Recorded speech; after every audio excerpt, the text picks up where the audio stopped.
हरियाणा में जो हार हुई उसकी गूंज उत्तर प्रदेश में भी सुनाई दी, महाराष्ट्र में भी सुनाई दी। महाराष्ट्र में ही नहीं, मुझे लगता है हर तरफ से अब एक तरह का प्रेशर कांग्रेस के ऊपर आ गया, एलाइज की तरफ से। अगर संकट किसी के लिए है महाराष्ट्र में तो उद्धव ठाकरे की शिवसेना के लिए होना चाहिए। तो मुझे लग रहा है भारतीय जनता पार्टी को देखना चाहिए। भारतीय जनता पार्टी को क्या डर है? आपके बाद देवेंद्र फडणवीस जैसा लोकप्रिय चेहरा है, आप उसे मुख्यमंत्री बना के जाइए। अगर देवेंद्र फडणवीस को मुख्यमंत्री का चेहरा बना के महायुति गठबंधन में जाती है तो स्पष्ट बहुमत की सरकार बना लेगी। तमाम तरह की जो बीमारियां हैं उससे घिरी हुई इंडी गठबंधन, और उसमें जो मूल बीमारी है उससे कांग्रेस घिरती जा रही है। ब्लैकमेलिंग अगर ये पार्टियां करती हैं, शिवसेना शिंदे गुट करता है, तो झटक दीजिए, आप कांग्रेस मत बनिए कि हम आपकी बैसाखी हो जाएंगे। हरियाणा के चुनाव का असर महाराष्ट्र पर यह है कि बीजेपी का मनोबल बढ़ा है, कार्यकर्ताओं का मनोबल बढ़ा है, नेतृत्व का मनोबल बढ़ा है, और बीजेपी अब ज़्यादा हौसले के साथ महाराष्ट्र के चुनाव में जाएगी और झारखंड में जाएगी, और अपने जो उनके जो एलाइज हैं शिवसेना शिंदे और अजित पवार, उनको भी काबू में रख के बात करेगी। वरना बीजेपी की अगर बीजेपी हरियाणा हार जाती तो आप देखते अजित पवार का बयान क्या आता और शिंदे साहब भी थोड़ा और वो करते।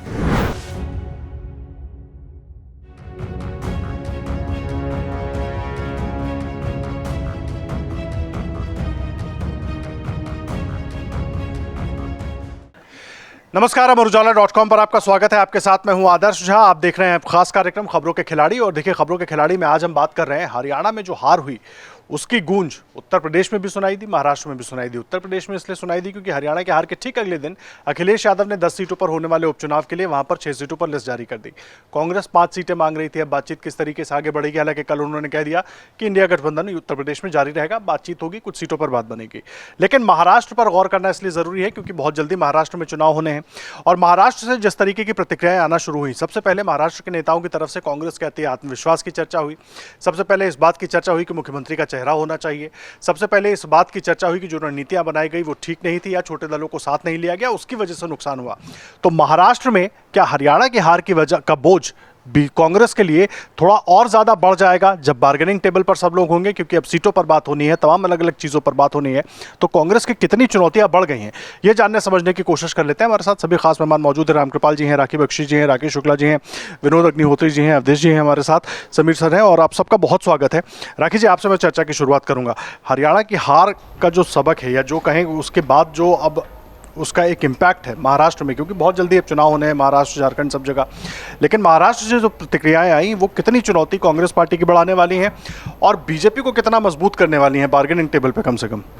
जी, मैं तो थोड़ा सा यहाँ जरूर जोड़ देना चाहूंगी। हम हरियाणा की बात कर रहे थे, लेकिन थोड़ा सा जम्मू कश्मीर का भी, क्योंकि जम्मू कश्मीर से भी जिस तरह की अपेक्षा थी वो कहीं ना कहीं कांग्रेस का प्रदर्शन वहां भी बहुत उत्साहजनक नहीं रहा है, जैसा हमने देखा। और वहां भी जो जमीन पर जाने पर भी ये पता चला कि क्यों इतना एक्टिव नहीं दिखाई दिए, क्यों जमीन पर कोई बहुत ज्यादा रैली होना या जनता के साथ संवाद इतना बड़ा या कनेक्ट, ये सब नजर नहीं आया। तो कहीं ना कहीं इस सब का असर किस तरह से होगा महाराष्ट्र पे जरूर होगा। ऑलरेडी कहा जा रहा है, उनके नेता ने कह दिया है कि मुख्यमंत्री का अपना चेहरा अभी से घोषित कर दीजिए। तो अब जाकर कांग्रेस की जो स्थिति है वो कहीं ना कहीं वीक नजर आ रही है इन सबको लेते हुए। और अब जो एक पोजीशन में पहले था, जो बढ़ चढ़ के बात हो रही थी, जो बयानबाजी की हम बात कर रहे थे कि हम जीते हुए हैं, हम नायक हैं, हम ये हैं वो हैं, अब वो सारी चीजें मुझे लगता है, जो कि एक बहुत क्रूशियल चुनाव है महाराष्ट्र का, और वहां बहुत अच्छा वहां भी एज चल रहा था फिलहाल, लेकिन अब तस्वीर थोड़ी सी बदली हुई जरूर नजर आएगी। सिर्फ हरियाणा महाराष्ट्र में ही नहीं, मुझे लगता है हर तरफ से अब एक तरह का प्रेशर कांग्रेस के ऊपर आ गया, एलाइज की तरफ से, चारों तरफ से, कि अब आप जो है किस तरह से अपना प्रदर्शन करेंगे और जितनी आप मांग करते हैं उतनी आपकी जायज है या नहीं। तो यहाँ भी मुझे लगता है कि जो उनका गठबंधन है, जो ऑलरेडी यूबीटी ग्रुप जो है, उनके ऊपर एक तरह से हावी होता हुआ फिर से दिखाई दे रहा है। मुझे लगता है कि कांग्रेस को बहुत जल्दी अपने कुनबे को संभालना होगा, उसको संरचना को सही करना होगा और आगे बढ़ना होगा। अब समय लेकिन ज्यादा है नहीं, क्योंकि हरियाणा का चुनाव बड़ा क्रूशियल था। इसी की वजह से आप महाराष्ट्र में और ज्यादा अच्छे प्रदर्शन के लिए अपने काम कर सकते थे, अपनी रणनीति जो होती है राजनीति की। लेकिन अब लगता है कि कांग्रेस के ऊपर प्रेशर में ये भी कहा जाता है कि काम बहुत अच्छा होता नहीं है। तो इसीलिए हम तो यही मनाएंगे कि कांग्रेस जल्दी से they should act on their faults, they should act speedily, ये उनको करना पड़ेगा। नहीं तो अब मुझे लगता है कि बहुत सारे इस तरह के कॉन्फ्लिक्ट हमको जो है वहां पर अब नजर आने वाले हैं, और चारों तरफ से उसका प्रेशर बढ़ा हुआ नजर आ रहा है। अभी भी जब हम बात कर रहे हैं तो जम्मू कश्मीर में अभी लेटर ऑफ सपोर्ट का इंतजार कर रही है एनसी, वहाँ पर। तो मुझे लगता है कि महाराष्ट्र की तरफ अगर हम नज़र डालें तो हाँ मतलब आ ही जाएगा, लेकिन यह है कि महाराष्ट्र में अब उनके लिए आसान नहीं है डगर, और बहुत सारा काम अब उनको करना पड़ेगा। ये ठीक है, बड़ा अहम इस बात को समझना। अवधेश सर, मैं आपके पास आ रहा हूँ, क्योंकि महाराष्ट्र को देखिए, महाराष्ट्र को लेकर जिस तरीके से हम बात कर रहे हैं, हरियाणा के बाद जिस तरह की प्रतिक्रियाएं आनी शुरू, में दोनों चीज़ें समझना चाहूँगा। एक तो महाराष्ट्र में कांग्रेस पार्टी के लिए क्या दिक्कत ज़्यादा बढ़ गई, बीजेपी के लिए जो अभी पिछले दिनों बहुत सारी बातें चल रही थी, खास करके कि भाई एक तरफ शिंदे हैं और तमाम लोग हैं, कैसे होगी बात, बीजेपी की जो स्थिति है लोकसभा के बाद, वही सेम परिस्थिति तो अब कांग्रेस पार्टी के लिए भी हो गई वहाँ पर। देखिए कांग्रेस, मैं अस्वस्थ हूँ, मैं बीमार हूँ, अशक्त हूँ, कमज़ोर हूँ, दुर्बल हूँ, और मैं समझूँ कि मैं महाबलवान हूँ, तो दूसरे की चिंता से मेरा कुछ हो जाएगा थोड़े। कांग्रेस क्या मान रही है ये है, कांग्रेस तो मान रही थी कि जिस राहुल गांधी के नेतृत्व में कांग्रेस ने 2006 से सीट से शुरुआत की थी, वो 3 चुनाव के बाद 99 पर पहुंचकर भारत का चुनाव जीत चुकी है। भाजपा तो गई, नरेंद्र मोदी जी का तो कॉन्फिडेंस खत्म हो गया, 56 इंच के कलेजों को पार्लियामेंट में हमने खत्म कर दिया। तो उसमें तो ये उसमें हम आप क्या चिंता करें। देखिए 2-3 इसके स्थिति है, भारतीय जनता पार्टी और कांग्रेस क्षेत्रीय दलों से समझौता, चुनावी समझौता करती है, वो जरूर करे, लेकिन क्षेत्रीय दलों को भी उनकी सीमाएं, उनकी औकात, उनकी स्थिति बताते हुए करेगी तो समस्याएं पैदा नहीं होगी। महाराष्ट्र में कांग्रेस ने बेहतर प्रदर्शन किया लोकसभा चुनाव में, शिवसेना का प्रदर्शन कैसा रहा आपके सामने है, लेकिन शिवसेना बोल रही है और कांग्रेस चुप है। आप सोचिए, उत्तर प्रदेश का तो मान लेते हैं, लेकिन अगर संकट किसी के लिए है महाराष्ट्र में तो उद्धव ठाकरे की शिवसेना के लिए होना चाहिए, अगर लड़ाई की बात होती है तो। लेकिन वो तो सीना तान के खड़े हैं। आम आदमी पार्टी जिसने जो कि हरियाणा में कोई प्रदर्शन नहीं की, वो कांग्रेस के बारे में लगातार बयान दे रही कि फोन काट दिए। देखिए हुड्डा ने ये काम तो बहुत सही किया कि भैया लड़ेंगे तो अकेले 0.85% से पार्टी पीछे रह गई, वो अपनी गलती से। लेकिन आम आदमी पार्टी को उसको मालूम था कि जहां जाएगी वो कांग्रेस, दिल्ली में किसको खाई, पंजाब में किसको खाई, गुजरात में गई तो किसका वोट काटी है। तो सेंट्रल लीडरशिप पे समझने के लिए तैयार है नहीं कि बीजेपी पहले खत्म हो जाए, हम अपने खत्म हो जाए, इस पॉलिसी पर कांग्रेस चल रही है। तो आप और हम चिंता करके क्या करेंगे भाई। कोई भी पार्टी उसको कुछ भी बोल देती है। ममता बनर्जी खा गई कांग्रेस को, आप एक लाइन बोलने के लिए उसके विरुद्ध तैयार नहीं है, संदेश खाली पर फलाना पर बोलने के लिए तैयार नहीं। वही ना, जीता है अयोध्या से समाजवादी पार्टी का सांसद, आपको लग रहा है कि हम जीत गए हैं। तो ये जो गलतफहमी का शिकार अगर लीडरशिप हो चुका है, उसमें हम आप कुछ नहीं कर सकते हैं। जब तक कोई भी पार्टी अपने जो उसकी ओरिजिनलिटी है, या कोई व्यक्ति, कोई देश, कोई समाज जो उसकी स्वाभाविकता है, सहजता है, उसको स्वीकार करते हुए, उसके अनुरूप अपने को बनाए रखते हुए, समय के अनुरूप उसके मूल के हिसाब से थोड़े बहुत संशोधन करेगा, तब तो वो ठीक रहेगा। लेकिन जब उसी को आप भूल जाते हैं, एक नया कैलेबर ओढ़ लेते हैं, और जो अंतिम संकट जो है कांग्रेस का, वो कोई स्वीकार करे या न करे, सोनिया गांधी परिवार के नेतृत्व को बनाए रखना है। ठीक है कि इस समय लगता है कि वही है, एक लीडरशिप अकेले नहीं है, तो एक सामूहिक लीडरशिप कांग्रेस क्रिएट करे, नए सिरे से विचार, व्यवहार और रणनीति निर्धारित करे, और साहस के साथ 10 सीट कम हो या ज्यादा हो, पूरा समझौता करती है, समझौता करे। और बीजेपी के प्रति भी एक पॉलिटिकल जो प्रतिस्पर्धी होता है, वो एक नीति रखे। या दुश्मनी और फासिज्म का जो पॉलिसी है राहुल जी की, और वो जिसको मोदी जी अर्बन नक्सल कहते हैं, हम लोग कहते हैं नौ माओइस्टों वाला, उससे बाहर निकले, जो निकलेगी नहीं अभी। इसलिए कांग्रेस का अभी कोई उपाय नहीं है इस देश में। बीजेपी के कमजोरियों से कहीं कांग्रेस को वोट आ सकती है, साथी दलों से। ओरिजिनलिटी उसकी जहां भारतीय जनता पार्टी और वो है, वहां चूंकि एक ही पार्टी रहेगी, वहां वोट आएगी। नॉर्मल कांग्रेस के उत्थान की राष्ट्रीय स्तर पर संभावना नहीं है। ठीक है, विनोद सर आपके पास में आ रहा हूं, क्योंकि देखिए महाराष्ट्र के हम लोग बात कर रहे हैं। महाराष्ट्र में एक तरफ शरद पवार है, एक तरफ उद्धव ठाकरे। उद्धव ठाकरे तो पहले से ही मुख्यमंत्री का चेहरा कौन होगा इस पर चर्चा छेड़े हुए हैं अपनी तरफ से। लेकिन सवाल ये है कि अब तो शरद पवार भी राजनीति को बहुत अच्छी तरीके से जानते हैं, और लोकसभा के बाद ठीक है जिस तरीके से कांग्रेस मजबूत दिख रही थी, या सब मानने को मजबूर थे, अब तो वो छवि टूट गई राहुल गांधी की देखिए तरफ से। ऐसा है कि ये जो भी सांप सीढ़ी की बात कही थी हमारे मित्र शुक्ला जी ने, जब कर्नाटक चुनाव जीती कांग्रेस तो कांग्रेस वाले फूल के कुप्पा हो गए और उनको लगा मध्य प्रदेश, छत्तीसगढ़, राजस्थान फतेह और उसके बाद हम अपनी टर्म डिक्टेट करेंगे एलाइज के साथ। उसके बाद क्या हुआ, 3 चुनाव हार गए तो एलाइज कुप्पा हो गए फूल के कि अब मौका है, अब रगड़ो कांग्रेस को। अब बीजेपी फूल के कुप्पा हो गई कि अब तो हवा चलेगी 400 पार। अब लोकसभा चुनाव आ गया हाँ, तो सब हकीकत जनता ने समझा दोनों को बता दी, बीजेपी को भी समझा दिया और एलाइज को भी समझा दिया। कांग्रेस तो फिर कांग्रेसी फूल के कुप्पा हो गए। अब उनको लगा कि अब तो हमने 99 सीटें आ गई हैं, अब हम हरियाणा भी जीतेंगे, फिर महाराष्ट्र भी जीतेंगे, फिर झारखंड भी जीतेंगे और उसके बाद तो फिर बेड़ा पार। तो अब हरियाणा जनता ने हरा दिया, औकात दिखा दी सब फूल के कुप्पा होने वालों को।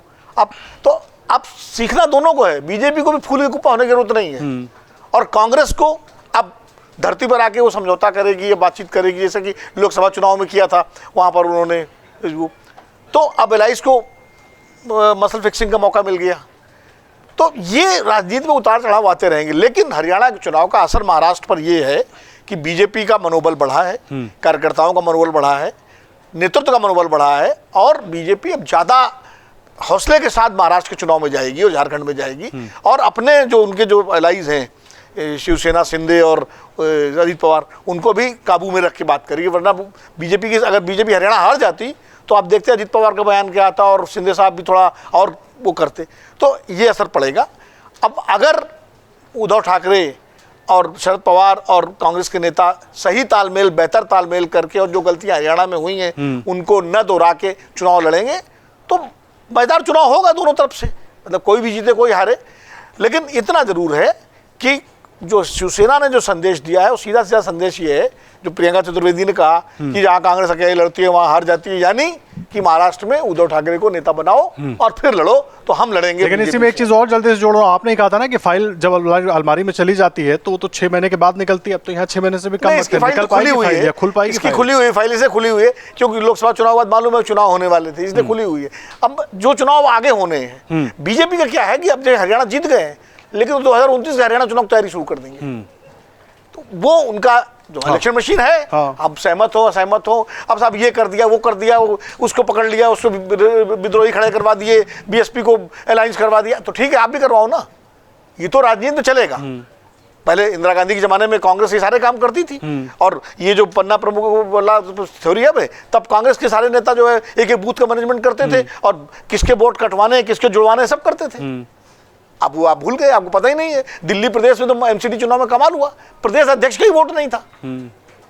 उस समय जो चौधरी साहब थे, कौन थे, अनिल चौधरी, उन्हीं का वोट नहीं था जब वोट डालने गए। बताओ, जिस पार्टी के प्रदेश अध्यक्ष को नहीं पता हमारा वोट है कि नहीं है, तो भगवान है मालिक है फिर उसका। तो ठीक है, ये बड़ी अहम बात आप कह रहे हैं, जल्दी से रखिए। एक ही लाइन बोलनी है कि वो जो परजीवी वाली बात फिर से आ गई और वो फिर से चलने लगी। और दूसरा कि आप बार्गेनिंग पावर को स्ट्रॉन्ग कीजिए, आप तो लाइबिलिटी ना बन जाएं। अब उनको ये देखना होगा कि लाइबिलिटी की तरह ना देखे जाएं, और ये मुझे लगता है फर्क बहुत बड़ा होगा जो आने वाले चुनाव में देखने को मिलेगा। और कांग्रेस पार्टी को इस पर बहुत काम करने की। समीर जी, मैं आपके पास आ रहा हूँ। देखिए, कांग्रेस के लिए तो संदेश है इन नतीजों के बाद, बीजेपी के लिए भी संदेश है। बीजेपी क्या मजबूत होगी, और अगर कांग्रेस की हार के बाद जो वहाँ गुणागणित महाविकास महायुति में बन रहा है उसमें अगर कुछ टूट फूट होती है तो क्या बीजेपी के लिए भी झटका हो सकता है?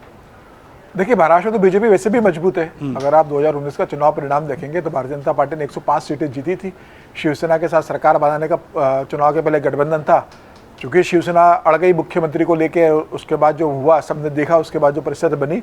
आज भी गठबंधन में भले एकनाथ शिंदे मुख्यमंत्री है, लेकिन भारतीय जनता पार्टी बहुत मजबूत है और देवेंद्र फडणवीस जैसा सबसे लोकप्रिय और सबसे सक्सेसफुल मुख्यमंत्री भारतीय जनता पार्टी के पास है। महाराष्ट्र का सबसे बड़ा अगर कोई नेता है तो देवेंद्र फडणवीस है। 5 साल का कार्यकाल भारतीय जनता पार्टी के पास एक एसेट है देवेंद्र फडणवीस है। जिस तरीके से 2014 से 2019 तक की सरकार चलाई थी, तो भारतीय जनता पार्टी वहाँ बहुत मजबूत है। लोकसभा के चुनाव परिणाम जरूर भारतीय जनता पार्टी को उम्मीदों के अनुरूप नहीं आया, क्योंकि वहाँ जातिगत का जो समीकरण चला था जिस तरीके से, और प्रधानमंत्री मोदी ने अभी जिस तरीके से जिक्र करा है, आप देखिए 2 बार प्रधानमंत्री मोदी गए महाराष्ट्र के अंदर, अभी कल भी उन्होंने संबोधित किया था। उन्होंने बहुत स्पष्ट कहा कि बांटने वाले बांटेंगे और आप बटोगे तो बांटने वाले महफिल सजाएंगे। कांग्रेस की जो बांटों की नीति है उससे आपको सचेत रहना होगा, आपको बंटना नहीं है। हिंदुत्व की बात प्रधानमंत्री मोदी ने की है, तो प्रधानमंत्री मोदी कहना चाह रहे हैं कि 2024 का लोकसभा चुनाव परिणाम जिस तरीके से जाति के आधार पर बढ़ गया, उसका नुकसान महायुति को उठाना पड़ा, वो विधानसभा चुनाव में नहीं होना चाहिए। लेकिन भारतीय जनता पार्टी की एक दूसरी बड़ी समस्या है, भारतीय जनता पार्टी को सिर्फ उद्धव ठाकरे, शरद पवार और कांग्रेस से नहीं लड़ना है। भारतीय जनता पार्टी के पास सबसे बड़ी दिक्कत एकनाथ शिंदे भी है। एकनाथ शिंदे किसी भी स्थिति में नहीं चाहेंगे कि भारतीय जनता पार्टी बहुत मजबूत होकर आए, 105 और 110 सीटें जीते, जिससे देवेंद्र फडणवीस मुख्यमंत्री बन जाए। भारतीय जनता पार्टी के लिए आस्तीन का सांप तो एकनाथ शिंदे है, जो गठबंधन में रह के भारतीय जनता पार्टी को हराने की कोशिश कर रहे हैं। एकनाथ शिंदे ने बैठक में अपने बड़े नेताओं से कहा है कि भारतीय जनता पार्टी को लगाम लगानी है, हमें तो बढ़ना, लेकिन भारतीय जनता पार्टी को लगाम लगानी है। एकनाथ शिंदे जानते हैं कि अगर भारतीय जनता पार्टी 110 सीटों पर जाएगी देवेंद्र फडणवीस के नेतृत्व में, तो देवेंद्र फडणवीस जनता के सबसे लोकप्रिय नेता हैं, 5 साल का कार्यकाल उनके साथ है, तो वो मुख्यमंत्री बनेंगे। तो एकनाथ शिंदे को मुख्यमंत्री बनना है तो उनको अपनी जिससे ज्यादा भारतीय जनता पार्टी के हार को देखना होगा कि भारतीय जनता पार्टी 70-75 सीटों के ऊपर नहीं जा पाए और ऐसी स्थिति में आ जाए कि एकनाथ शिंदे फिर बार्गेनिंग की स्थिति में आ जाए, मजबूरी में फिर उन्हें मुख्यमंत्री बनाना पड़े।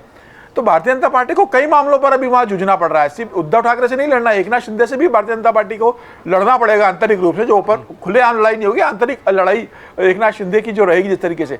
तो मुझे लग रहा है भारतीय जनता पार्टी को देखना चाहिए। भारतीय जनता पार्टी को क्या डर है, आपके पास देवेंद्र फडणवीस जैसा लोकप्रिय चेहरा है, आप उसे मुख्यमंत्री बना के जाइए। अगर देवेंद्र फडणवीस को मुख्यमंत्री का चेहरा बना के महायुति गठबंधन में जाती है तो स्पष्ट बहुमत की सरकार बना लेगी।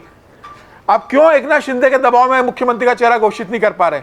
जिस पार्टी के 50 विधायक है, ठीक है, उस समय मजबूरी थी एकनाथ शिंदे को लाने के लिए कि पार्टी तोड़कर आए थे, आपने मुख्यमंत्री बना दिया। अब तो आप चुनाव में जा रहे हो ना, अब तो जो सबसे बड़ा दल बनेगा, जिसके सबसे बड़ा विधायक होंगे, उसका मुख्यमंत्री बनेगा। अब एकनाथ शिंदे पे इतनी निर्भरता भारतीय जनता पार्टी की क्यों है, जब आपके पास देवेंद्र फडणवीस ऑलरेडी है? तो मुझे लग रहा है भारतीय जनता पार्टी को देखना पड़ेगा।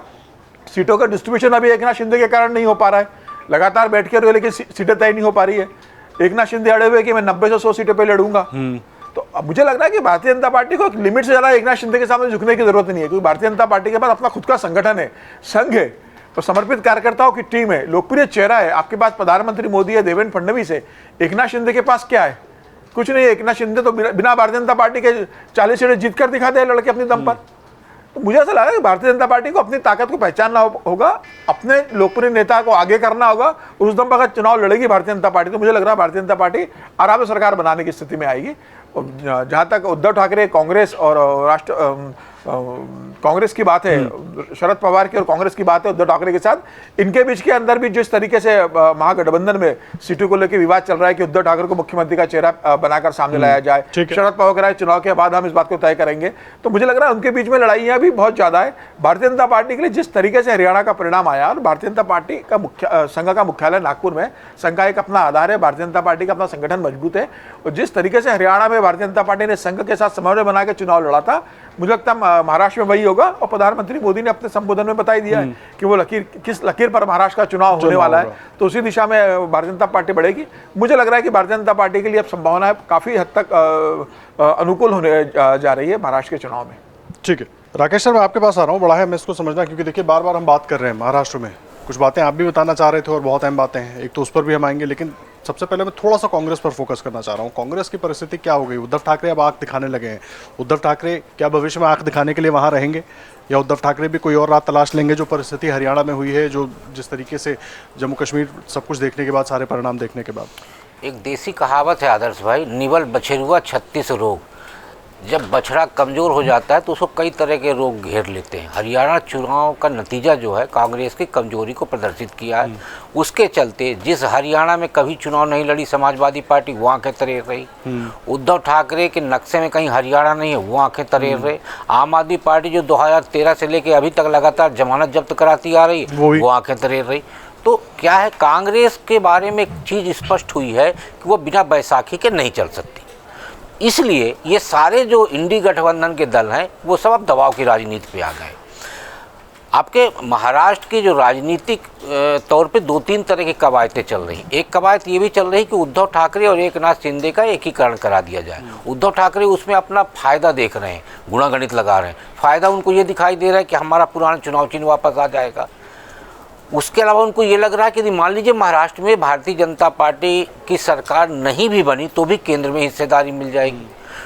फिर यदि बेटे को भी उनको स्थापित करना है, जो कांग्रेस में रहते हुए आदित्य ठाकरे को स्थापित करने में कठिनाई आएगी। तो एक ये कवायद जो चल रही है, तो दोहरा विकल्प लेके उद्धव ठाकरे चल रहे हैं कि इंडी में रहें या एनडीए में आए। तो दोनों जगह रास्ता तलाश रहे हैं जहां उनके लिए मुफीद। इसीलिए देखिए लगातार वो मुख्यमंत्री के लिए दबाव बना रहे हैं। दबाव इसलिए बना रहे हैं कि कोई एक रास्ता भी चाहिए। यदि हमें बाहर निकलना है तो हमें एक रास्ता बनाना पड़ेगा बाहर निकलने का। तो कहीं ना कहीं इंडी गठबंधन से बाहर जाने का एक रास्ता भी तलाशा जा रहा, और यदि बाहर बात नहीं बनी तो मुख्यमंत्री का चेहरा भी हम बन सकते हैं। तो उद्धव ठाकरे इस समय पर पूरा मलाई समेटने के चक्कर में, इसलिए वो सारी पॉलिटिक्स चल रही। दूसरी पॉलिटिक्स महाराष्ट्र में एक और चल रही, थर्ड फोर्स की। उसमें छत्रपति शिवाजी महाराज के जो वंशज हैं संभाजी, वो मराठा आरक्षण के सबसे बड़े पुरोधा मनोज जरांगे, असादुद्दीन ओवैसी, और दलितों का झंडावदार बने हुए आपके प्रकाश आंबेडकर, किसान संगठन के शेतकारी किसान संगठन वाले, इन सब लोगों का मिलके एक समूह बनाने का प्रयास हो रहा है कि हम इंडी गठबंधन और एनडीए गठबंधन से अलग एक नया मोर्चा तैयार करके चुनाव मैदान में उतरें। यदि ये स्थितियां बनी तो आप सोचिए उस पर सबसे बड़ा नुकसान यदि किसी को होगा वो होगा इंडी गठबंधन को। तो इंडी गठबंधन, कांग्रेस, ये सब कहीं ना कहीं ये घेराबंदी में घिर रहे हैं। यदि उद्धव ठाकरे उससे बाहर चले आएंगे तो एक नुकसान इंडी गठबंधन को होगा। एक थर्ड फोर्स भी तैयार होता है तो इंडी गठबंधन को नुकसान होगा। तो आप सोचिए कि तमाम तरह की जो बीमारियां हैं उससे घिरी हुई इंडी गठबंधन, और उसमें जो मूल बीमारी है उससे कांग्रेस घिरती जा रही है। ठीक है, ये बड़ी अहम बात आप कह रहे हैं। रामकृपाल सर, आपके पास मैं आ रहा हूँ, आखिरी टिप्पणी आपकी सर। ये जैसा कि समीर भाई ने भी कहा और राकेश जी ने भी, अभी दोनों देखिए, एक देहात में कहावत है, हालांकि इन्होंने कहा कि सुपुआ बोले सुपो चलनियो जिसमें 72 छेद। मैंने सामना में जो लेख आया और उद्धव ठाकरे जी की जो टिप्पणी थी, वो बता रहे हैं कि पार्टी में एकता और पार्टी को कैसे रखना चाहिए। वो आदमी जिसने सत्ता गंवाई, पार्टी गंवाई, सिद्धांत गंवाया, पूछे भैया ये सब क्यों? वो समझा रहा है कि कांग्रेस को कैसे लड़ना चाहिए। अब आप सोच लीजिए, इससे ज़्यादा हास्यास्पद बात नहीं हो सकती। मैं एक चीज़ कह रहा हूँ जो आप तक बहस हुई है, कांग्रेस जनता बार बार मैसेज दे रही है। देखिए, सिर्फ आप हार और जीत पर मत जाइए। ऑस्ट्रेलिया पाकिस्तान में भारत मैच हो, भारत जीत जाए, ऑस्ट्रेलिया जीत जाए, इसका मतलब नहीं दूसरी वो टीम ख़त्म हो चुकी है। जनता बार बार मैसेज दे रही है कि हम बीजेपी और कांग्रेस को राष्ट्रीय पार्टी मानते हैं और दोनों को करीब करीब हम बराबर, जो हरियाणा से आया है। अब कांग्रेस की दिक्कत यह है, ये दोनों राष्ट्रीय पार्टियां जनता कह रही है, और ये दोनों राष्ट्रीय पार्टियां अगर स्ट्रेंथन करना चाहती हैं तो ये क्षेत्रीय दलों को अपना सहयोगी बनाएं, उनकी सहयोगी न बने। अगर ये मादा है, बीजेपी में भी ये कांग्रेस का रोग लग रहा है। जैसा कि समीर जी अभी कह रहे थे, सबसे अच्छा हो अगर आज शिंदे भी अलग हो जाएं। आप ये देखिए, बीजेपी हमेशा से महाराष्ट्र में छोटा भाई थी। 2014 में जानबूझ करके अमित शाह ने शिवसेना से नाता तोड़ा, क्योंकि वो महाराष्ट्र में एक बार तो कम से कम सब जगह लड़ना चाहते थे। जब आप महाराष्ट्र में लड़ेंगे ही नहीं पूरी सीटों पर, और लड़े, बड़ा भाई हो गए। अब फिर बैसाखी आप लीजिए सहयोग से, लेकिन जितनी बैसाखियां आपसे अलग रहें, जैसे थर्ड फ्रंट कह रहे हैं, वो भी बीजेपी के लिए वरदान साबित होगा। शिंदे भी चले जाएं, ठीक है। बीजेपी बहुत क्लियर कट अपने बूते आए, जनता उसको एक आज कांग्रेस से बेहतर विकल्प मान रही है। तो आप खुद बीजेपी के सिद्धांतों और नीतियों के बल पर आइए, लड़िए, हारिए या जीतिए, लेकिन ये कि गिरा करके फलाना करके चलो ये सब हो गया। आप मध्य प्रदेश में जितने इस समय रिजल्ट आ रहे हैं, मध्य प्रदेश का, छत्तीसगढ़ का, राजस्थान का, हरियाणा का, पूरी देश आपको कह रहा है कि गो। अब आप फिर महाराष्ट्र में अगर यही करेंगे तो एक तो मेरा यह है कि ये जो उद्धव ठाकरे जो कर रहे हैं, और अगर उद्धव ठाकरे को बीजेपी फिर से ले लेगी तो मैं समझता हूँ बीजेपी को दीर्घकाल के लिए इससे ज़्यादा नुकसान और इससे ज़्यादा उसकी छवि कभी नहीं खराब होगी। इस अवसर पर आकर के अगर उद्धव को लेने की कोई बात हो रही, भले शिवसेना मिलती ही मिल जाए, तो अच्छा रहेगा, शिवसेना मिल जाएगी, एनसीपी मिल जाएगी। कांग्रेस कैसे मिलेगी? मैंने जो कहा आपसे कि कांग्रेस जो पार्टी लोकसभा में तीसरे नंबर पर जिसका स्ट्राइक रेट रहा, सबसे ज़्यादा सीटें लेने के बाद शिवसेना तीसरे नंबर पर रही, पहले नंबर पर एनसीपी, दूसरे पर कांग्रेस और तीसरे पर ये रही, है ना। तो ये जो चीज़ें हैं कि बिल्कुल बीजेपी को खुलेआम, महाराष्ट्र में बीजेपी को बिल्कुल नहीं समीकरणों में इधर उधर जा करके होना चाहिए। उसका एक चेहरा है फडणवीस, क्यों फडणवीस को नहीं बनने दिया? सब कुछ है, फडणवीस है, उनको आप लाइए, उनको बिल्कुल वो कीजिए, चेहरा नहीं भी घोषित कीजिए, लेकिन अपने बूते लड़ाई लड़िए। ब्लैकमेलिंग अगर ये पार्टियां करती हैं, शिवसेना शिंदे गुट करता है, तो झटक दीजिए, आप कांग्रेस मत बनिए कि हम आपकी बैसाखी हो जाएंगे।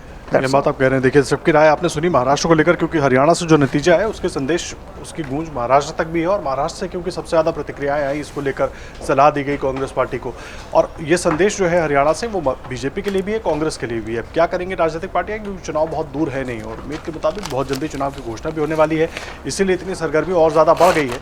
अब कौन किससे क्या सीख लेकर किस तरह की रणनीति अपनाता है, ये जरूर देखने वाली बात होगी। लेकिन तमाम वरिष्ठ पत्रकारों की राय आपने सुनी है, और पार्टियां शायद इस पर गौर भी करें।